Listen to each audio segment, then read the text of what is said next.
आज जो इस सरकार में मेरे समाज की जो स्थिति है उसका हम इतना खुलासा करेंगे कि नीतीश कुमार को ही पता चलेगा कि कौन है क्या है। जो अभी आगे तो आज तो आए ही हैं, अब आगे देखिए क्या होता है। तेजस्वी जी, फिर हम बोलते हैं कि तेजस्वी जी हम पर भरोसा जताए हैं तो उस भरोसे पर हम खड़ा उतरेंगे। अच्छा, ललन सिंह के साथ जो आपकी अदावत रही वो बड़ा कारण रहा, सच्चाई कितनी? हाँ, कारण तो 200% सच्चाई थी, वो तो सच्चाई थी ही, आज भी है। मैंने कभी स्वाभिमान से समझौता बंटू सिंह ने कभी नहीं किया है। अच्छा। ठीक है ना, मैं स्वाभिमानी व्यक्ति हूँ और मैं स्वाभिमान से कभी समझौता नहीं कर सकता हूँ। किस आदमी की बात कर रहे हैं? वो आदमी का कोई मतलब है जी, उसका कोई मतलब है, उसका तो हम फाड़ फिर अब शुरुआत कर देंगे। कभी उस सम्राट चौधरी पर गरजता है, क्या क्या बोलता है, माथा में ढीला हो गया, मुरेठा ये हो गया। कभी अमित शाह, कभी मोदी, फिर आ गया बैक, फिर कहाँ चलाया। तो वो सब तो है, क्या है, तू ले दिया फेंका, बस उतना पूछ हिलाने लगा। ऐसा हम लोग नहीं हैं।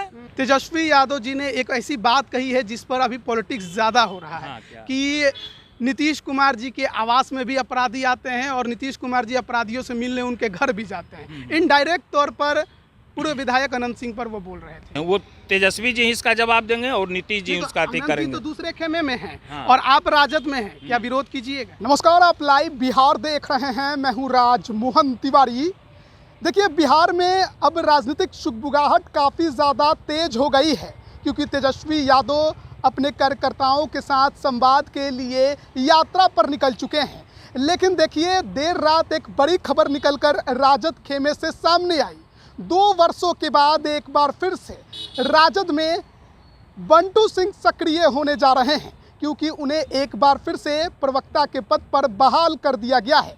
पिछली बार जब 2022 के अगस्त महीने में महागठबंधन की सरकार बनने जा रही थी तो प्रवक्ता के पद से ये हटाया गया, लेकिन अब 25 के विधानसभा चुनाव की तैयारी और एक बार फिर से बंटू सिंह आपको गरजते बरसते सुनाई देंगे। हमारे साथ मौजूद हैं क्योंकि अधिसूचना जारी हो गई है कि अब ये एक बार फिर से राजद के प्रवक्ता बना दिए गए हैं। सबसे पहला सवाल तो बंटू जी आपसे यही रहेगा, कैसा लग रहा है एक बार फिर से राजद के प्रवक्ता बनाए जाने पर?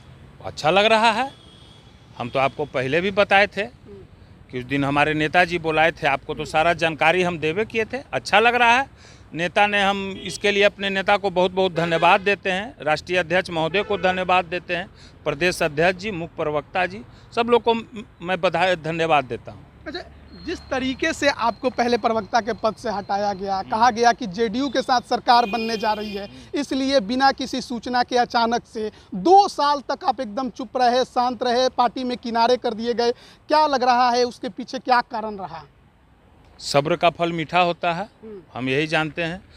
कारण राजनीतिक में बहुत होता है।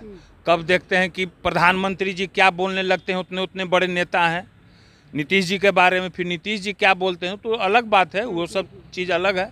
अब पार्टी भरोसा जताई है, फिर से हम देख ही रहे हैं कि कैसे पहले भी हम पार्टी के लिए काम किए हैं। अब पार्टी भरोसा जताई है तो फिर आगे पर देखा जाएगा। उस समय बताया गया कि ललन सिंह के साथ जो आपकी अदावत रही वो बड़ा कारण रहा, सच्चाई कितनी? हाँ, कारण तो 200% सच्चाई थी, वो तो सच्चाई थी ही, आज भी है। मैंने कभी स्वाभिमान से समझौता बंटू सिंह ने कभी नहीं किया है। अच्छा। ठीक है ना, मैं स्वाभिमानी व्यक्ति हूँ और मैं स्वाभिमान से कभी समझौता नहीं कर सकता हूँ। ठीक है, मैं अपने समाज और जमात के लिए हर समय हम आवाज़ उठाते रहेंगे। आज जो इस सरकार में मेरे समाज की जो स्थिति है उसका हम इतना खुलासा करेंगे कि नीतीश कुमार को ही पता चलेगा कि कौन है क्या है। जो अभी आगे तो आज तो आए ही हैं, अब आगे देखिए क्या होता है।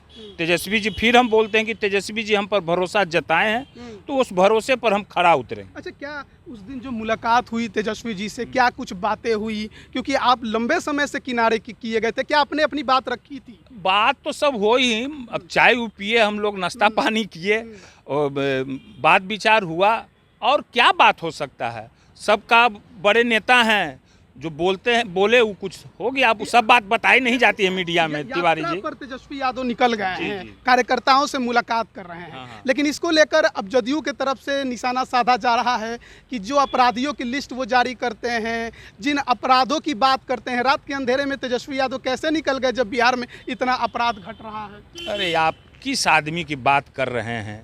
वो आदमी का कोई मतलब है जी, उसका कोई मतलब है, उसका तो हम फारे फार फिर अब शुरुआत कर देंगे। वो आदमी क्या है उसका बात अब क्या हम बोले, अभी नहीं बोलेंगे। उसका बात का कोई है? कभी उस सम्राट चौधरी पर गरजता है, क्या क्या बोलता है, माथा में ढीला हो गया, मुरेठा ये हो गया, कभी अमित शाह, कभी मोदी, फिर आ गया बैक, फिर कहाँ चलाया। तो वो सब तो है क्या है, तू ले दिया फेंका बस उतना पूछ हिलाने लगा। ऐसा हम लोग नहीं हैं।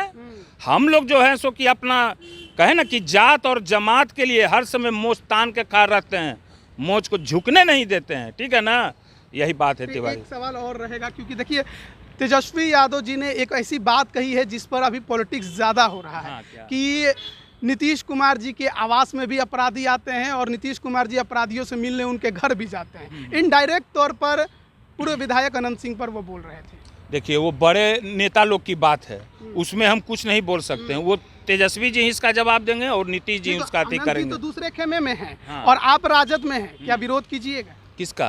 अनंत जी। हम पार्टी का अति करेंगे, अब क्या विरोध करेंगे उस समय बताएगा। अनंत जी तो तेजस्वी अभी समय, अभी ये सब कुछ हमसे पूछ लीजिएगा तो नहीं होगा, समय आएगा सबका हम जवाब देंगे। चलिए बहुत बहुत धन्यवाद आपका।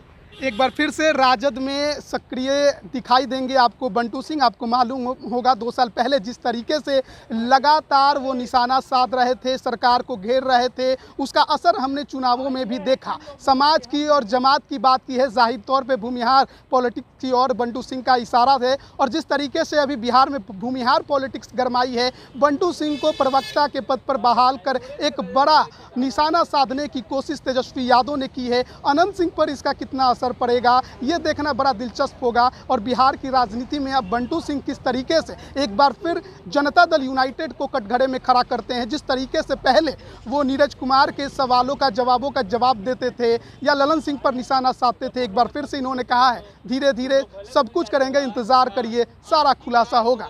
बने रहिएगा हमारे साथ। आप सभी का बहुत बहुत धन्यवाद।